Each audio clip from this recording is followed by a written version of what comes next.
the Shanghai Cooperation Organization, in the context of Samarkand summit, is bridging different sides, different nations, different interests into one agenda. So the main agenda of this summit is strengthening and further developing mutual trade, investment, and innovative cooperation between member states and the members of Shanghai Dialogue, and developing the certain logistical, climatic issues like a green transformation on a mutual base. So that is to say that the China, Russia, or other players of regional or global context are discussing and getting certain agreements on their mutually beneficial issues like the trade,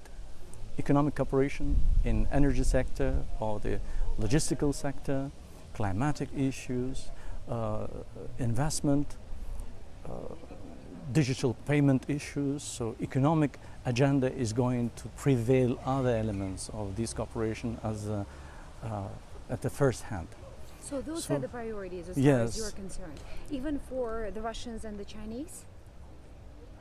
Russian and Chinese is mainly focused on the economic cooperation, economic agenda, economic issues. So the significance of the Samarkand summit is about the reconsidering the elements and resources for mutually beneficial projects of cooperation.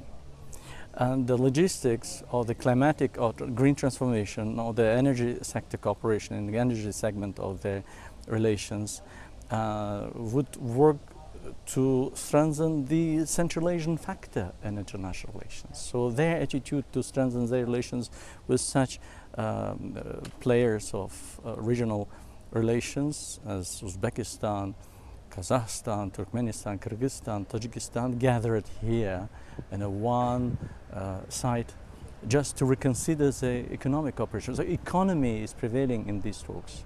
Why is Samarkand such a safe place for the Russian and Chinese leaders to meet after such a long time? We know that the Chinese yes. president had not been out for a while, yes. and President Putin hasn't really been out and about internationally. Yes. Yes. So they've agreed to meet here and hold a bilateral. In my view, it comes through the initiative of the Shavkat Mirziyoyev, the leader of Uzbekistan, who announced that the avoiding confrontation in the contemporary international relations is such a volatile and fragile global relations would work very effectively. So avoiding any confrontation in bilateral or multilateral relations, because it has a very multiplicative effect, affecting, influencing to different sectors and segments of the regional or global relations. So the mutually beneficial projects and avoiding the conflicts and the confrontation and turning Shanghai Cooperation Organization or regional relations with such big players would send a message for the member states that, hey guys, we have in our agenda more important issues for our people, for our communities, to think on the Shanghai as an important international platform which would play a role in the frame of Samarkand summit as a role of bridging. So bridging context through the economy, through the economic development, innovations. So the economy is going to play the role, even for the Russian interest, definitely, in this current uneasy situation for Russia or China reconsidering its attitude to strengthen the Central Asian segment in these conditions. That's why we witnessed just today the issue and announcement of the China-Kyrgyzstan, Uzbekistan logistical railroad, a new project which is giving a chance and opportunity to not only three sides, through three states, but for Central Asia as very transiting element of international logistical supply chains. So the supply chains issue is very mattering for China, Kyrgyz, Uzbek, and for Central Asia as a whole. The Ukrainian factor, so far we haven't really heard any discussions on the war there. And that's something that the host country wants to avoid. We know that. Uzbekistan doesn't want this summit to become a discussion of the war in Ukraine. And they've been emphasizing that they're neutral, and other Central Asian countries have been doing that as well. But we have to recognize that we have Kazakhstan at the table, who has openly expressed its disagreement with Moscow. How should the SCO handle this challenge? That is the issue, not only in the SCO context. Okay? But within this summit, within this summit. But this is a very important issue you raised now.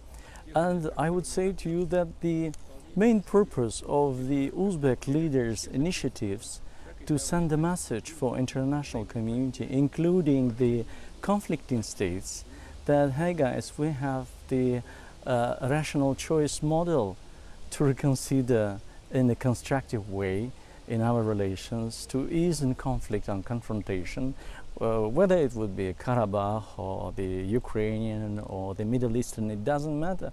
But we have in international relations and global diplomacy such attitude which would avoid confrontation and reconsidering the interests in a peaceful way. So to make the relations or turn the relations in more peaceful way where economy comes first. So economic interests in the position of the Republic of Uzbekistan, as you mentioned it here, just to attract these leaders in these nations to the negotiation table, that many things are negotiable first, and to avoid the further deepening the confrontation, and to have a glance for the rational actor model in international relations, which is based on constructive, peaceful, more cooperative way.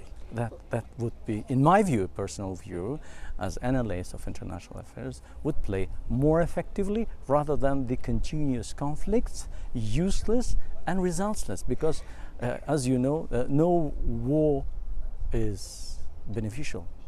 No winner in world history in any war. So Beijing and Moscow are quite powerful in front of Uzbekistan.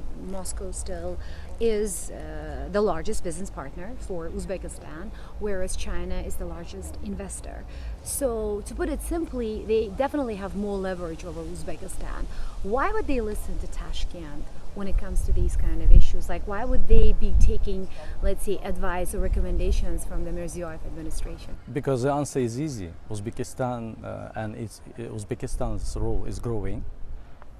And if you want to play any role in Central Asia, you have to reconsider your relations with the Republic of Uzbekistan, because Uzbekistan is very important in different issues. You want to have certain very positive, find a solution in Afghan issue, you have to speak with Uzbekistan. Uzbekistan is a very significant player and actor in not just the regional context, but in the context of the very mattering elements of the international agenda. Not only climatic, like water issue or water security or regional elements, even for many issues, because Uzbekistan is linked with Russia in Commonwealth Independent States platform. So to keep this organization alive, you have to reconsider your relations and keep good neighborhood policy with traditional neighbors. Otherwise, the politics is politics, and many things can happen in politics. But Uzbekistan is attuned for constructive way of doing and conducting diplomacy. And as you see, within the last 4 or 5 years, it gives certain results. Being a journalist, you may witness yourself, and you can analyze and you can compare the period of Uzbek diplomacy before 2016 and after 2016. It gives certain results. Hard, but anyway, it works and gives certain results and effect.